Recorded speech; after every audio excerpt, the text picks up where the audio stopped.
सत्यम news web TV के दर्शक बंधुओं का आभार, बहुत बहुत शुक्रिया। आप लगातार खबरों पर कमेंट कर हमारे टीम का हौसला बढ़ाते हैं। एक बार फिर भदोही जिले की तमाम छोटी बड़ी खबरों को लेकर हाजिर हूं मैं नसीर कुरैशी। सुप्रभात, आदाब, नमस्कार। आज मंगलवार की खबरों की शुरुआत करते हैं इस बड़ी खबर से। भदोही मिर्जापुर बॉर्डर के सिमरा सुकलान गांव के गंगा में नहाते समय एक और हादसा हुआ है। गंगा में नहाते समय 28 वर्षीय शुभम यादव नामक युवक लापता हो गया है। सोमवार को ही शुभम यादव के चाचा की शादी थी और घर पर बारात जाने की तैयारी चल रही थी, तभी शुभम यादव के साथ यह हादसा हो गया। शादी का माहौल जहां गम में बदल गया, वहीं गंगा में लापता युवक की तलाश में पुलिस व एनडीआरएफ टीम देर शाम तक डटी रही। गोपीगंज कोतवाली इलाके के सिमरा सुकलान गांव निवासी रामजीत उर्फ बड़कू यादव का 28 वर्षीय पुत्र शुभम यादव अपने दो साथियों के साथ गंगा में स्नान करने गया था। उसके दोनों साथी घाट पर किनारे बैठकर मोबाइल चलाने लगे। शुभम यादव गंगा में नहा रहा था, तभी वह अचानक पानी में लापता हो गया। उसके दोनों साथी चीखते चिल्लाते हुए घर पहुंचे और जानकारी दी। परिजनों की सूचना पर गोपीगंज व मिर्जापुर पुलिस के साथ एनडीआरएफ भी पहुंची थी। काफी तलाश के बावजूद भी शुभम का पता नहीं चला था। भदोही परसीपुर के बीच रेलवे ट्रैक मरम्मत कार्य को लेकर सोमवार को भदोही रेलवे स्टेशन पर लगभग 1.5 घंटे तक सारनाथ एक्सप्रेस ट्रेन खड़ी रही। इसके चलते ट्रेन से सफर कर रहे यात्रियों को परेशानी का सामना करना पड़ा। वाराणसी जंघई रेल मार्ग के भदोही परसीपुर रेलवे स्टेशन के बीच ट्रैक मरम्मत कार्य को लेकर दुर्ग से छपरा जाने वाली डाउन सारनाथ एक्सप्रेस लगभग 1.5 घंटे तक भदोही रेलवे स्टेशन पर खड़ी रही। इस ट्रेन से सफर कर रहे यात्रियों को काफी परेशानी का सामना करना पड़ा। खासकर बच्चे, बुजुर्ग व महिलाओं को परेशान देखा गया। भीषण गर्मी में 1.5 घंटे Sarnath express train Bhadohi railway station पर खड़ी रही। ट्रैक मरम्मत कार्य के बाद सारनाथ एक्सप्रेस ट्रेन को आगे के लिए रवाना किया गया था। सुरियावा कोतवाली इलाके के अभोली गांव के पगडंडी से फिसलकर बाइक सहित सवार गिर गया था। हादसे में गंभीर रूप से घायल बाइक सवार अधेड़ की इलाज के दौरान मौत हो गई है। इलाके के लोगों ने जिला प्रशासन से दुर्घटना सहयोग राशि दिलाए जाने की मांग की है। अभोली गांव निवासी 40 वर्षीय फूलचंद उर्फ पुल्ली बाइक से अभोली बाजार गए थे। रात 8 बजे हनुमान मंदिर के समीप से पगडंडी पकड़कर घर की तरफ लौट रहे थे।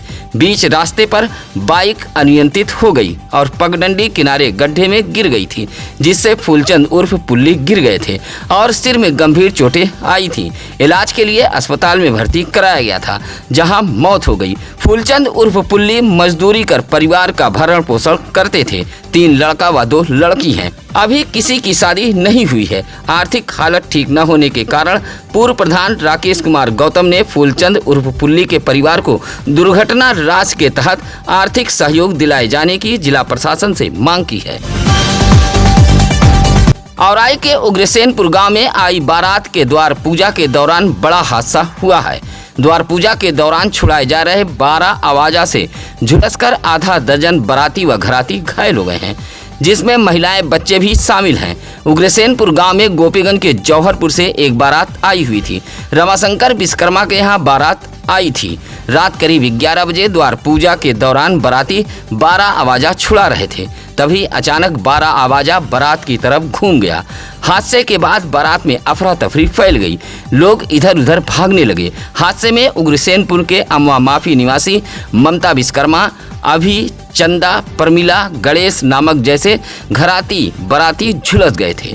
आनन फानन में सभी को अस्पताल भेजा गया था। बारात में 12 आवाजा से यह हादसा हुआ था। हादसा होते ही बारात में अफरा तफरी फैल गई थी। घायलों का इलाज चल रहा है। भदोही एसपी अभिमन्यु मांगलिक की डायल 112 पीआरबी पुलिस एक बार फिर सड़क किनारे घायल होकर पड़े बाइक सवारों के लिए मददगार साबित हुई है।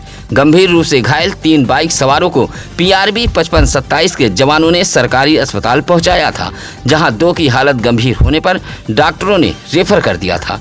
दरअसल यह हादसा चौरी थाना इलाके के ममहर बाजार का है।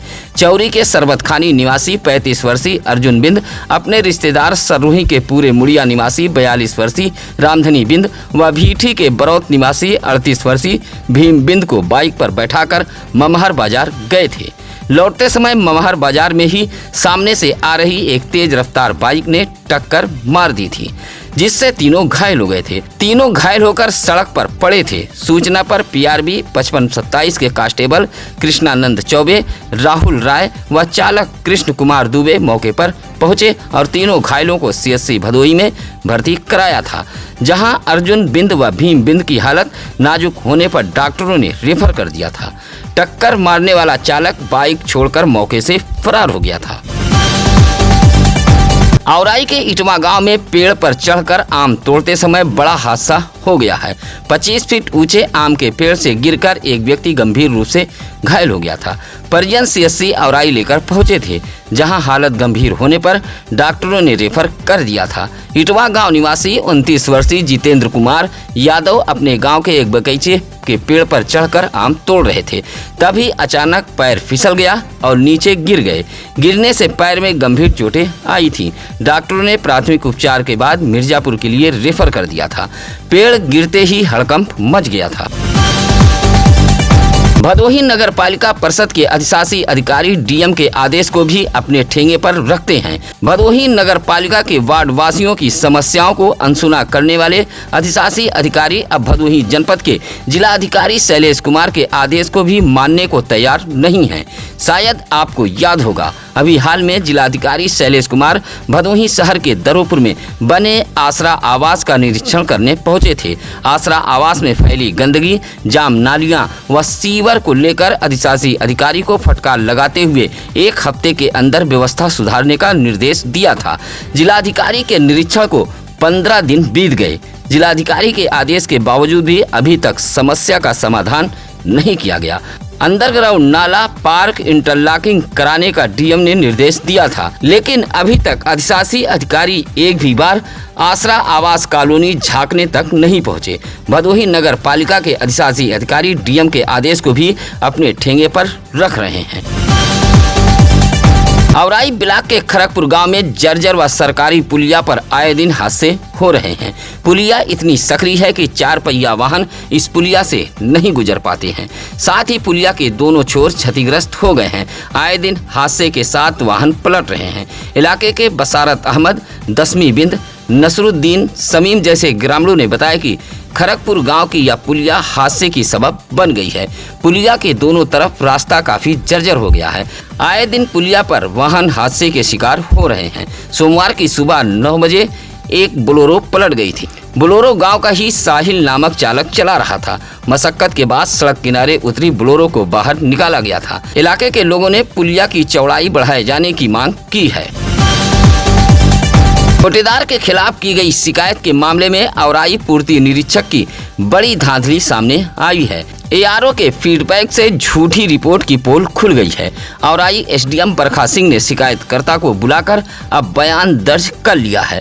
माना जा रहा है कि औराई पूर्ति निरीक्षक व कोटेदार की मुश्किलें बढ़ सकती हैं। दरअसल यह पूरा मामला है औराई ब्लॉक के ग्राम सभा घमहा। पिछले दिनों ग्राम सभा की गीता देवी, उर्मिला देवी, इसरावती देवी, सुरसती देवी, मीरा देवी जैसी कार्डधारक महिलाओं ने जिलाधिकारी कार्यालय पहुंचकर गांव के कोटेदार हंसराज सरोज की शिकायत की थी कि कोटेदार द्वारा मनमानी की जा रही है। जांच के लिए पूर्ति निरीक्षक घमापुर पहुंचे थे। आरोप है कि कोटेदार के यहां बैठकर पूर्ति निरीक्षक ने झूठी रिपोर्ट लगा दी गई थी। कोटेदार के पक्ष में शिकायतकर्ताओं का ही फर्जी हस्ताक्षर बनाकर मामले में लीपापोती की गई थी। एआरओ ने जब फीडबैक के लिए शिकायतकर्ताओं को फोन किया तो झूठी रिपोर्ट की पोल खुल गई। मामला एसडीएम औराई तक पहुंचा है तो खुद एसडीएम बरखा सिंह ने शिकायतकर्ताओं को कार्यालय बुलाकर अब बयान दर्ज कर लिया है। भदोही शहर के civil line, Indira mill, Kushiyara, industrial, national colony, Dasharathpur, मपहर फीटर से जुड़े उपभोक्ताओं के लिए आज की यह खबर बेहद जरूरी है। पिछले 4 दिनों तक इन फीटर से विद्युत आपूर्ति सुबह 7 बजे से दोपहर 12 बजे तक बाधित रहेगी। अधिशासी अभियंता विद्युत वितरण खंड भदोही ने बताया कि जर्जर तार बदलने को लेकर इन फीटरों की विद्युत आपूर्ति सुबह 7 बजे से दोपहर 12 बजे तक ठप रहेगी। आज मंगलवार से शुक्रवार तक रोजाना सुबह 7 बजे से दोपहर 12 बजे तक विद्युत आपूर्ति ठप की जाएगी। विद्युत विभाग के अधिकारियों ने सहयोग की अपील की है। भदोही जिले की माता राजलक्ष्मी मंदा को एमेच्योर बॉक्सिंग फेडरेशन ने बड़ी जिम्मेदारी दी है। दिल्ली में बैठक के दौरान भदोही जिले के ज्ञानपुर सुंदरवन कटेवना मंदिर की साध्वी माता राजलक्ष्मी मंदा को 8 राज्यों का जोनल अध्यक्ष बनाया गया है। इन राज्यों में अंडमान निकोबार, लक्षद्वीप, आंध्र प्रदेश, तेलंगाना, कर्नाटक, तमिलनाडु, पुडुचेरी और केरल जैसे राज्य शामिल हैं। भदोही जिले की माता राजलक्ष्मी मंदा को यह जिम्मेदारी मिलने के बाद लोगों में खुशी की लहर भी देखी गई है। उधर मंदिर के सेवादारों ने भी हर्ष व्यक्त किया है। प्राई ब्लॉक का नेवादा ग्राम सभा ऐसा है कि जहां के ग्रामवासी तमाम मूलभूत सुविधाओं से जूझ रहे हैं। शिकायत के बावजूद भी ग्राम प्रधान समस्याओं का हल नहीं कर रहे हैं। शिकायत करते करते थक चुके ग्राम सभा वासियों ने खुद श्रमदान कर अब ग्राम सभा को संवारने का बीड़ा उठा लिया है। आपके स्क्रीन पर चल रही यह तस्वीर ग्राम सभा नेवादा की, जहां कई साल पहले 250 मीटर नाले का निर्माण कराया गया था। गुलाब गौड़ के मकान से जगन्नाथ सरोज के मकान तक बने नाले का ढक्कन जगह जगह टूट गया था। नाला पूरी तरह गंदगी से जाम हो गया है। ग्रामीणों ने नाले की सफाई के साथ साथ ढक्कन लगवाए जाने की मांग की थी, लेकिन ग्राम प्रधान ग्राम सभा वासियों की शिकायत को अनसुना कर रहे थे। इलाके के दिनेश सरोज, गौतम गौड़, गोविंदा, उदयराज सरोज, संजय ने बताया कि बारिश का मौसम सामने है, ऐसे में जलजमाव का भय सता रहा था। नाले की सफाई न होने पर खुद बस्ती के लोग सोमवार को नाले की सफाई के लिए बस्ती में उतरे थे। ज्ञानपुर के भुसौला ग्राम सभा में हो रहा नाला निर्माण विवादों से घिरता जा रहा है। सोमवार को भुसौला ग्राम सभा से डीएम कार्यालय पहुंचे राजनाथ यादव, श्यामलाल यादव, पंकज, विमला देवी, रीना, लौकुश यादव जैसे ग्रामीणों ने डीएम कार्यालय को एक पत्र सौंपते हुए कहा कि ग्राम सभा में जिला पंचायत निधि से नाले का निर्माण कराया जा रहा है, लेकिन प्रधानपति द्वारा नाला निर्माण को रोककर बाधा उत्पन्न किया जा रहा है। दर्जनों की संख्या में पहुंचे ग्रामीणों ने डीएम कार्यालय को पत्र सौंपते हुए कार्रवाई किए जाने की गुहार लगाई है। अभोली की रहने वाली बेचनी उर्फ धनपति देवी सोमवार को डीएम कार्यालय पहुंचकर एक शिकायती पत्र सौंपा है। कहा कि उसके सौतेले बेटे ने फर्जी तरीके से वरासत बनाकर उसकी भूमि पर कब्जा कर लिया है और उसे व उसके सगे बेटे को घर से निकाल दिया गया है। शिकायत के बाद हल्का लेखपाल गलत रिपोर्ट लगा रहा है। अभोली की रहने वाली बेचनी उर्फ धनपति देवी ने बताया कि उसके पति ने 3 शादी की थी। सौतेला बेटा फर्जी तरीके से वरासत दर्ज कराकर जमीन हड़प रहा है। सोमवार को राजकीय शिक्षक संघ के बैनर तले पहुंचे पदाधिकारियों ने डीएम कार्यालय को एक पत्र सौंपते हुए जिले में लेखाकार की तैनाती किए जाने की मांग की है। पत्र सौंपते हुए अजीत प्रकाश, आनंद, प्रवीण पांडे, शिव कुमार सरोज, डॉक्टर हरिश्चंद्र यादव, गोविंद गौड़, विजय शंकर शर्मा, राजेंद्र यादव आदि ने शिकायती पत्र देते हुए कहा कि भदोही जिले में पिछले 8 वर्षों से लेखाकार का पद रिक्त चल रहा है, जिससे शिक्षकों का वेतन नहीं मिल पा रहा है। अभी तक अप्रैल व मई का भुगतान नहीं हो पाया है, जिससे शिक्षकों के सामने दुश्वारियां खड़ी हो गई हैं। राजकीय शिक्षक संघ ने पत्र सौंपते हुए लेखाकार की तैनाती किए जाने की मांग की है। आप भदोही जिले का अपना चैनल सत्यम न्यूज देख रहे थे। आज की फटाफट खबरों में बस इतना ही। चलते चलते यह सूचना भदोही जिले के ग्राम सभा वासियों के लिए है। पंचायत चुनाव में अब कुछ ही माह शेष बचे हैं। ऐसे में आपके ग्राम सभा में प्रधान जी ने क्या विकास किया है और क्या छोड़ा है, इसकी जानकारी आप हमें दे सकते हैं। हमारी टीम आपके ग्राम सभा में ठप पड़े विकास कार्यों की जानकारी शासन सत्ता तक पहुंचाएगी। अगर विकास हुआ है तो इसकी जानकारी जनता के बीच रखेगी। बस फोन उठाइए और हमें कॉल करिए। इसी के साथ अब नसीर कुरैशी को दीजिए इजाजत। नमस्कार, आदाब। ताज़ा खबरों के लिए सत्यम न्यूज़ को सब्सक्राइब करें